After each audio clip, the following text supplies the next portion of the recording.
बिलासपुर सीपत के वैदिक महाविद्यालय में 2 दिवसीय ऐतिहासिक रामकथा रूपी ज्ञान गंगा के समापन हुई, जेमा हजारों श्रद्धालु मन डुबकी लगाई।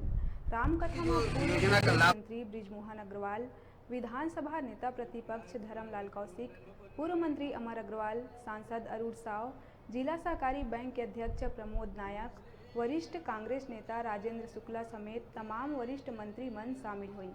सब्बो आगंतुक वरिष्ठ जनमन पुष्पहार ले स्वागत कर चित्रकूट कादमगिरी ले पधारे पीठाधीश्वर स्वामी रामस्वरूपानंद के आशीर्वाद लेहिन।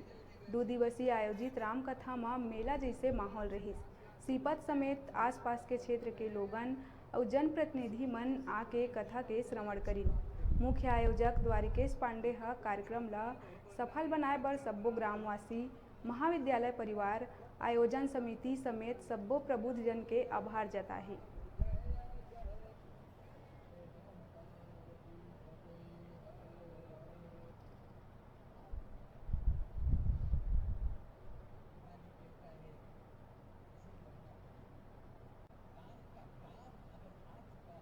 पांडे जी के परिवार के द्वारा राम कथा का आयोजन किया गया है, जिसमें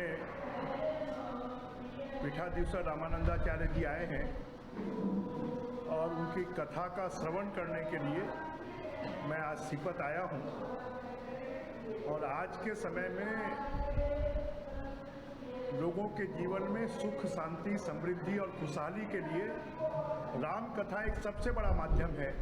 प्रभु राम का जो जीवन है वो आदर्श है, त्याग का की प्रतिमूर्ति है और हम सबके लिए वो प्रेरणादायी है। और इसे राम कथा का श्रवण करना सबके लिए लाभदायी है। पहले तो उसे भक्ति प्राप्त करने के लिए सरल बनना पड़ेगा। सरल और सहज मानव हो जाए तो उसके हृदय में बड़ी ही सरलता, सहजता से भक्ति आ जाती है। और जब भक्ति आ जाती है तो फिर भगवान मिल जाते हैं। और भगवान मिलने का अर्थ है पूर्ण ज्ञान होना। भगवान जब तक नहीं, बिना भक्ति के भगवान मिलता नहीं है और बिना भक्ति के ज्ञान भी नहीं आता है। और ज्ञान बिना भक्ति के आ जाएगा तो अभिमान आ जाएगा, इसलिए भक्ति की प्रधानता है। कल आपने संत और सत्संग दोनों की बातें आप वहाँ पे व्यासपीठ से बोले हैं। क्या सत असत्संग को पाकर के मनुष्य भगवान की भक्ति और मोक्ष प्राप्त कर सकते? अवश्य। बिना सत्संग की भक्ति बिना सत्संग विवेक न होई। बिना सत्संग के न तो ज्ञान आता है, न भक्ति आती है, न भगवान मिलते हैं। सत्संग तो प्रधान है, ये संस्कारों की पाठशाला है। जब तक इसमें भर्ती नहीं हुआ जाएगा तब तक भक्ति और ज्ञान और भगवान के बारे में नहीं जाना जा सकता है।